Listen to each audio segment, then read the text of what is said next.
Yes cinema হ'লে এনেকুৱা হ'ব লাগে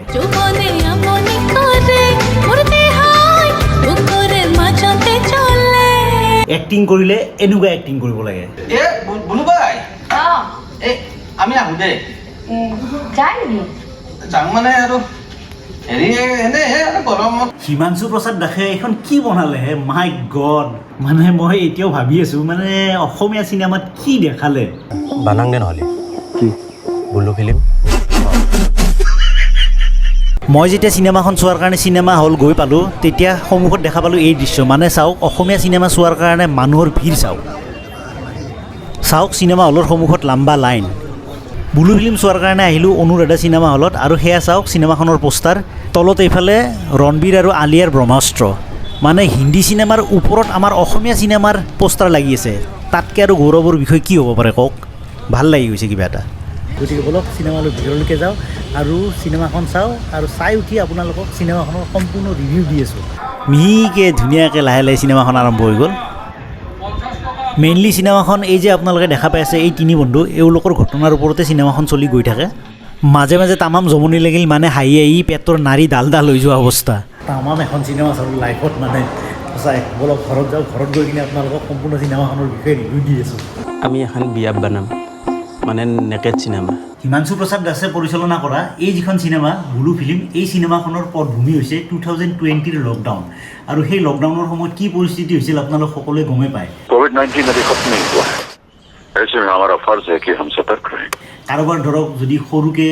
এখন দোকান আছিল সেই দোকানখনৰ নচলা হৈছিল কোনোবাই ধৰক যদি বাহিৰত কোনোবা হোটেলত আছিল বা কিবা জবত আপোনাৰ নিযুক্তি হৈ আছিল তেওঁলোকো ঘৰলৈকে ঘূৰি আহিবলগীয়া হৈছিল বা কোনোবাই ধৰক ভাড়া মাৰিম বুলি এখন গাড়ী লৈছিল সেই গাড়ীখনো তেওঁ চলাব নোৱাৰা হৈছিল কাৰণ বাহিৰত মানুহে ওলাব নোৱাৰে গতিকে আপুনি ৰাস্তাত যদি আপুনি গাড়ী লৈ ওলায় আপোনাক ধৰি ধৰি পুলিচে পিটিছিল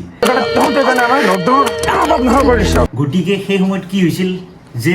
সাধাৰণ মানুহৰ সকলো ধৰণৰ ইনকামৰ পথ একেবাৰে বন্ধ হৈ গৈছিল আৰু বিশেষকৈ গাঁও অঞ্চলৰ মানুহবিলাকৰ খুবেই মানে প্ৰব্লেম হৈছিল সকলোৱে গম পায় আৰু সেনেকুৱা এটা পৰিস্থিতিত গাঁৱৰ তিনিজন ডেকা ল'ৰাই যেতিয়া তেওঁলোকৰ উপাৰ্জনৰ সকলোবিলাক পথ বন্ধ হৈ গ'ল তেতিয়া তেওঁলোকে কি কৰিব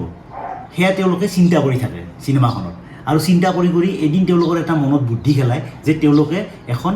BF কৰিব মানে ব্লু ফিল্ম এখন শ্বুটিং কৰিব তেতিয়াহ'লে কি কৰা যায় কাম নাই আৰু চৰকাৰী চাকৰিয়ালকেইটাক বাদে চব নহ'ব এতিয়া বানাং দে নহ'লে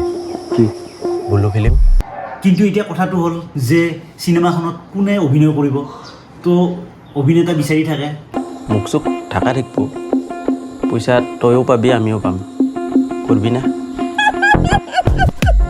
চ' অভিনেতা অভিনেত্ৰী তেওঁলোকে বিচাৰি থাকে শেষত গৈ মানে তেওঁলোকে বিচাৰি এজনী অভিনেত্ৰী কোনোমতে যোগাৰ কৰি ল'লে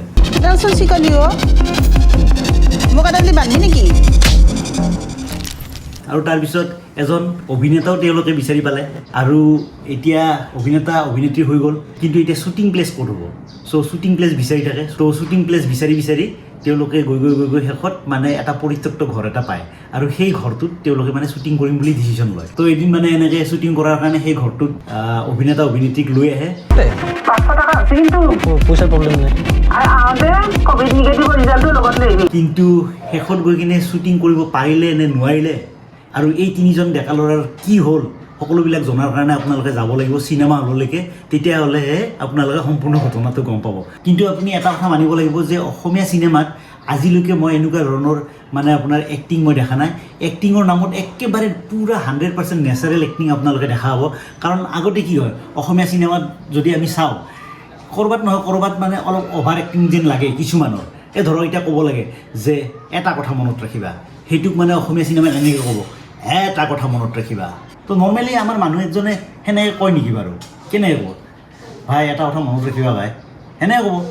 চ' একদম পূৰা নেচাৰেল দেখুওৱা হৈছে মানে মই যেনেকৈ ক'লোঁ তাতকৈও বেছি নেচাৰেল মানে দেখুওৱা হৈছে চিনেমাখনত প্ৰতিগৰাকী এক্টৰ এক্টৰনি ইমান ধুনীয়া অভিনয় কৰিছে মানে আপোনাৰ এনেকুৱা নালাগিব যে আপুনি এখন চিনেমা চাই আছে আপোনাৰ এনেকুৱা লাগিব যে আপোনাৰ চাৰিওফালে ঘটি থকা ঘটনা এটাৰ মাজত আপুনি বহি আছে আৰু আপুনিও সেইটো ঘটনাৰ এটা অংশীদাৰ হয় এনেকুৱা আপোনাৰ অনুভৱ হ'ব সঁচাই ৰিয়েলি সঁচা অৰ্থত যদি এখন চিনেমা বুলি কওঁ একদম বাস্তৱ অভিনয় হোৱা সেয়া হৈছে বুলু ফিল্ম একদম পূৰা নেচাৰেল মোৰ ঘৰত কি ভেজাল চলি থাকে তহঁতে কিবা জানা নেকি এইবিলাক চব ভেজাল তাহাঁতৰ ঘৰতে আৰু আমিতো লাটছা ইয়াতে আৰু এটা কথা কওঁ, চিনেমাখন কিন্তু আপোনাৰ ফেমিলিৰ সকলোৰে লগত বহি চোৱা চিনেমা নহয়, এইখন মানে এডাল্ট চাৰ্টিফিকেট পোৱা চিনেমা। গতিকে চিনেমাখন চাব যোৱাৰ সময়ত সৰু ল'ৰা ছোৱালী লগত লৈ নোযোৱাই ভাল। আৰু পাৰিলে আপুনি অকলে যাব, তেতিয়াহ'লে আপুনি বেছি এনজয় কৰিব পাৰিব। কাৰণ আপুনি ধৰক যদি আপুনি মা দেউতাৰ লগত চিনেমাখন চাবলৈ যায়, তেতিয়াহ'লে দুই এটা চিনত আপুনি মানে লাজত পৰিব পাৰে। গতিকে পাৰিলে অকলে যাওক, তেতিয়াহ'লে আপুনি মানে চিনেমাখন ভালকৈ এনজয় কৰিব পাৰিব। অঁ মই পাৰিম, মই কৰিব লাগে কৰিম, পাতিব লাগে পাতিম। সঁচাই বহুত বঢ়িয়া লাগিল। যাওক আপোনালোকেও চাওক আৰু চিনেমাখনৰ মজা লওক।